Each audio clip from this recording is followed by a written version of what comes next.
नमस्कार दोस्तों, मैं अंकुर उपाध्याय स्वागत करता हूं आप सभी का एक बार फिर से अपनी नई वीडियो में।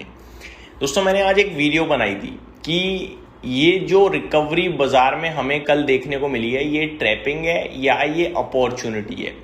क्योंकि बाजार के लिए खबरें सारी नेगेटिव हैं, लेकिन मार्केट नीचे से तेजी से रिकवर करता हुआ दिखा है। ना केवल अपना मार्केट रिकवर करता हुआ दिखा है, मेरे को अमेरिका के बाजार में भी रिकवरी दिखी है। जो डाउ एग्जैक्टली मैं आप सभी के साथ शेयर करूं तो मॉर्निंग में गैप डाउन ओपन होता है और 45,900 के समथिंग लो लगाता है।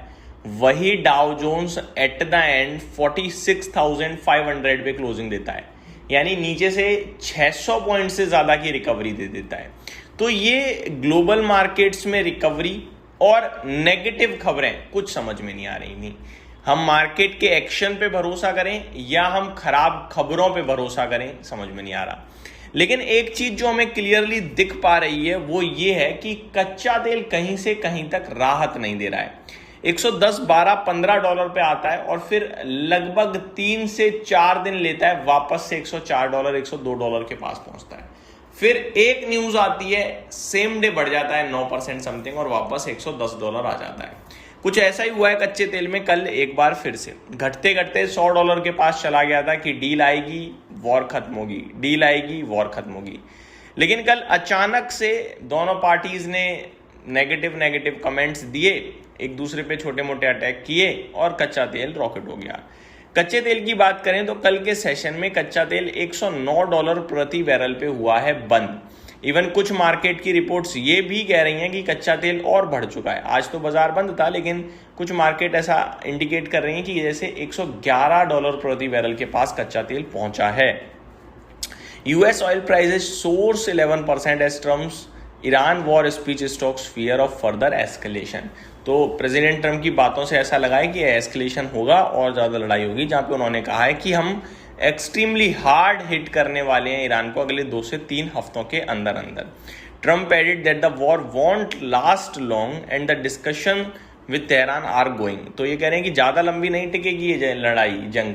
हमारी बातचीत चल रही है तेहरान यानी ईरान के साथ, बट अभी तो अटैक की बात भी करी है इन्होंने। तो मार्केट ने उसे सीरियसली लिया और बाजार गिर गया। अब मार्केट में ना 3 पहलू हैं। एक, जो मार्केट है नीचे से रिकवर करता हुआ दिखा आपको। निफ्टी भी अगर आप देखें तो जो निफ्टी सुबह मॉर्निंग में 22,200 के पास था, वही निफ्टी एट द एंड 22,713 पे बंद हुआ है।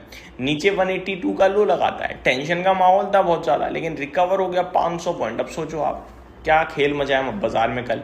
तो एक तरफ आपका मार्केट का एक्शन है, दूसरा तरफ आपका खराब न्यूज का सिलसिला है। अब कल से अभी तक ईरान ने क्या क्या कर दिया।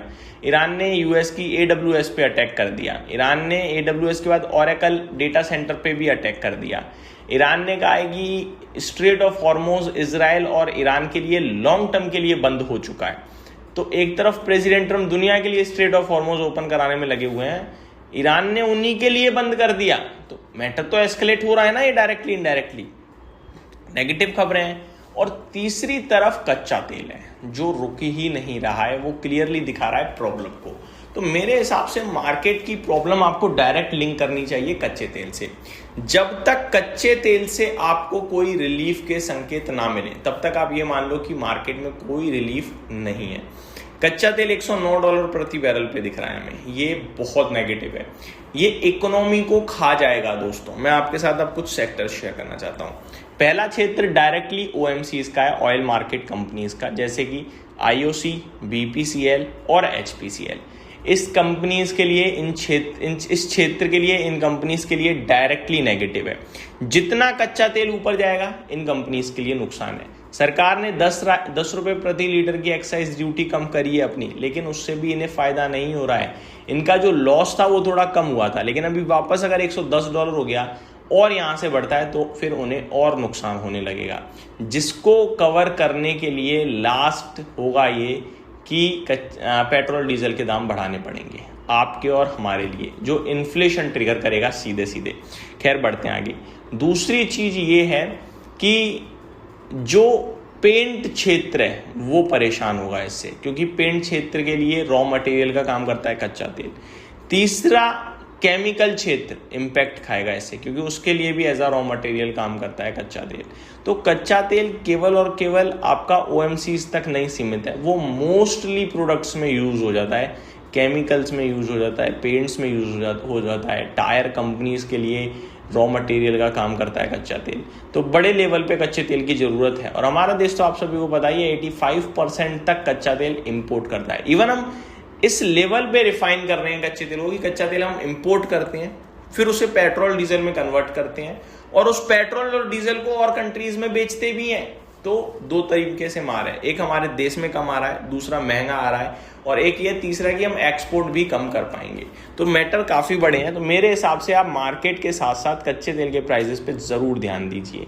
एक बार को कच्चा तेल आप $100 के नीचे कर दो, बेशक बाजार बढ़े ना बढ़े, अगर नीचे आ गया ना $100 के, तो इकोनॉमी में इफेक्ट आने लगेगा, और वो आपको मार्केट में रिफ्लेक्ट होता हुआ दिखेगा देर सवेर।